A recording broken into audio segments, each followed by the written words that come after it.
Hello everyone, আসসালামু আলাইকুম। কেমন আছেন আপনারা সবাই? আলহামদুলিল্লাহ, আমি তো অনেক ভালো আছি। তো সমস্ত ভাইয়া, আপু, আঙ্কেল, আন্টিদের সবাইকে ওয়েলকাম জানাচ্ছি আমার আজকের ভিডিওটি দেখার জন্য। আমার আজকের ভিডিওর বিষয়বস্তু হচ্ছে, যারা এবছর গার্ডেনে মরিচের ফলন করতে চান, তাও আবার বাম্পার, নাগা মরিচ এবং দেশীয় মরিচ, তাদের জন্য আজকের এই ভিডিও। যারা একেবারেই নতুন মরিচ গাছের ফলন করতে চাচ্ছেন, তারা আশা রাখছি আজকের এই ভিডিওটি দেখে অনেক উপকৃত হবেন, যে কি এমন খাদ্য দিলে মরিচ গাছে দ্বিগুণের থেকেও বেশি দ্বিগুণ ফল হয়।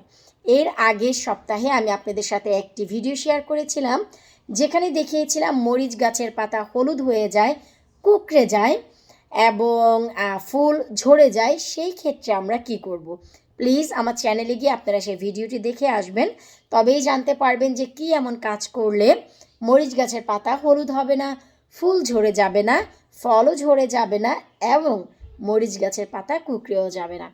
তো এখন হচ্ছে মোস্ট ইম্পর্টেন্ট, যে আমরা কি খাদ্য দিলে, কোন সারটি ব্যবহার করলে মরিচ গাছে দ্বিগুণ ফল পাওয়া যায়। চলুন আমরা তাই আপনাদের সাথে শেয়ার করে নেই।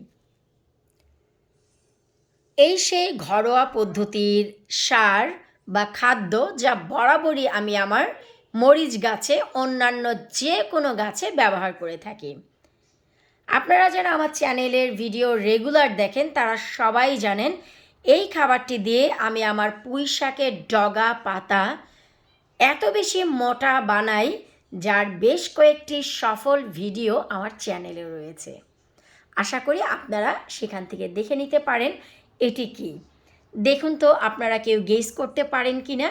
জি হ্যাঁ, এটি হচ্ছে চাল ধোয়ার পানি, যা হচ্ছে আজই আমি চালটি ধুয়ে নিয়ে নিয়েছি। এখানে পুরোপুরি 1 লিটার পানি রয়েছে। পানিটি যখন নিয়েছি, এই যে দেখুন আমাদের চালের গায়ে যে স্ট্রাচ থাকে তার সহই কিন্তু এখানে আছে। এখন এই চাল ধোয়ার পানিটি আমি একটি পটে নিয়ে নিচ্ছি, কিভাবে ব্যবহার করব তা দেখানোর জন্য।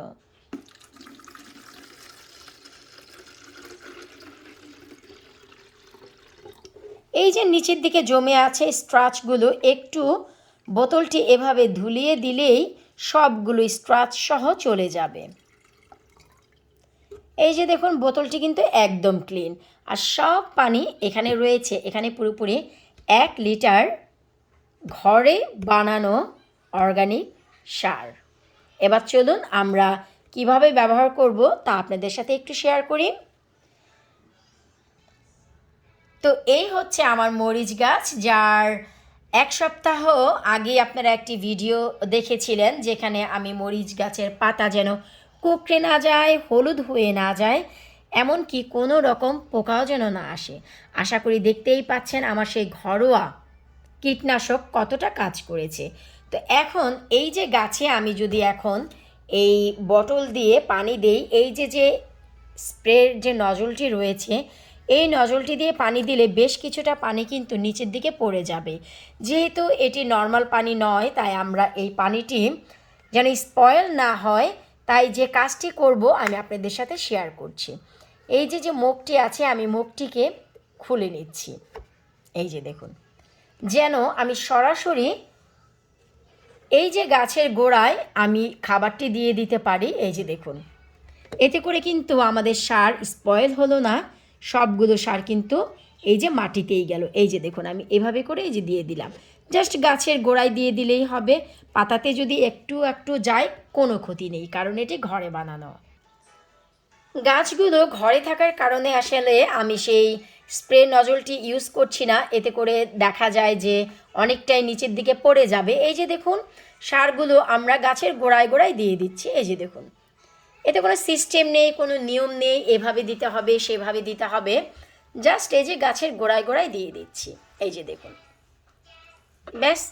এই যে বেঁচে যাওয়া সার অবশ্যই ফেলে দেব না, আমরা যে কোনো গাছে ব্যবহার করব। তবে এখন যেহেতু আমরা মরিচ গাছে খাদ্য দিচ্ছি এবং মরিচ গাছের ভিডিও করছি, সো আমরা এটা নিয়েই থাকব। তো দেখলেন তো যে আমি কিভাবে আমার গাছে গোড়ায় চাল ধোয়ার পানিটি ব্যবহার করলাম। এতে এত পরিমাণ অ্যান্টিঅক্সিডেন্ট রয়েছে, এত পরিমাণ নাইট্রোজেন নিউট্রিশন রয়েছে, যা গাছের গোড়াকে অনেক বেশি শক্ত করবে, মজবুত করবে, গাছের ফুল ফল টিকিয়ে রাখতে এবং দ্বিগুণ বাড়াতে সাহায্য করবে। আর এটি হচ্ছে আমার নিজস্ব এক্সপিরিয়েন্স থেকে আমি বলছি। আমি এ পদ্ধতি ফলো করি 2013 থেকে, আর এটি হচ্ছে 2023, তার মানে হচ্ছে লাস্ট 10 ইয়ার্স এক্সপিরিয়েন্স আমি আপনাদের সাথে শেয়ার করতে যাচ্ছি। নাও আমি আপনাদের সাথে যে জিনিসটি পয়েন্ট করব আপনারা অবশ্যই ভালো করে নোটিস করবেন। অনেক সময় ভিডিওতে দেখা যায় আপনারা বিভিন্ন ধরনের কমেন্ট করে থাকেন। এখন এই যে কমেন্টগুলো আপনারা অনেক সময় দেখা যায় যে একটি ভিডিও পুরোপুরি না দেখে একটি কমেন্ট করে ফেলেন। তো সেই ধরনের কমেন্টগুলো দেখা যায় অনেক সময় ইউটিউবের যে অর্গারিদমগুলো আছে তাই স্পামে রেখে দেয়, তাই আপনাদের এত মূল্যবান কমেন্টগুলো আমার কাছে এসে পৌঁছায় না। তাই অনেক সময় আপনারা অনেক ধরনের কমেন্ট করলেও আমি পাই না। আপনাদের কাছে হাম্বেল রিকোয়েস্ট, আপনারা যদি কিছু জানতে চান বা কিছু শিখতে চান, আমার দেয়া যে ভিডিওগুলো আমি আপলোড করি আপনাদের জন্য, পুরো ভিডিওটি দেখে আপনারা কমেন্ট করবেন। এতে করে ইউটিউবের যে অ্যালগরিদমগুলো, সেই যে জিনিসের সিস্টেম সেটার স্পামে যাবে না। আপনাদের যে মেসেজগুলো, আপনারা যে কমেন্টগুলো করেন তা সরাসরি আমার কাছে চলে আসবে। আশা করছি আপনারা জিনিসটি বুঝতে পেরেছেন। প্লিজ ভিডিওটি না টেনে শুরু থেকে শেষ পর্যন্ত দেখে আপনারা কমেন্ট করবেন, এতে করে আমার কাছে কমেন্ট আসবে। আর নাম্বার 2, যেটি আপনারা বরাবরই জানতে চান যে কোনো একটি কীটনাশক বা সার কিভাবে কতদিন পর পর ব্যবহার করতে হয়, তো আমি সেই ডিটেলসটিও আপনাদের বলে দিচ্ছি। এই যে চাল ধোয়ার পানি আপনারা সরাসরি গাছের গোড়ায় দিয়ে দিতে পারবেন, কোনো সমস্যা নেই, ফার্স্ট অফ অল।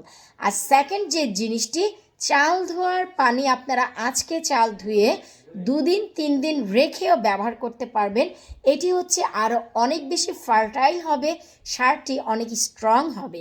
সেই ক্ষেত্রে আপনারা যদি 1 কাপ 1 লিটার যদি চাল ধোয়ার পানি নেন, সেখানে আরও 1.5 লিটার নর্মাল পানি ব্যবহার করবেন। ইন টোটাল 2.5 লিটার হবে সেই ক্ষেত্রে।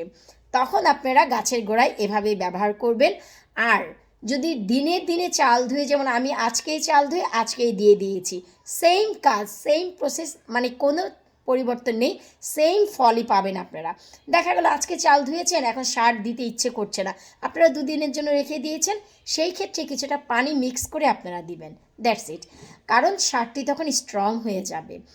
তাছাড়া যদি পানির পরিমাণ 1.5 লিটারের থেকেও একটু বেশি হয়ে যায়, কোনো সমস্যা নেই, ঘরে বানানো অর্গানিক সার একটু কম বেশি হলেও কোনো প্রবলেম নেই। আর এই চাল ধোয়ার পানি আপনারা সপ্তাহে 1 দিন যে কোনো গাছে ব্যবহার করতে পারবেন।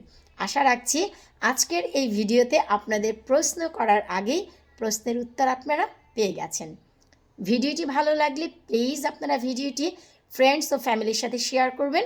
ভিডিওটি ফেসবুক থেকে দেখে থাকলে অবশ্যই লাইক করে পেজটি ফলো করে সাথেই থাকবেন। ইউটিউব থেকে দেখে থাকলে অবশ্যই ইউটিউব চ্যানেলটি সাবস্ক্রাইব করবেন।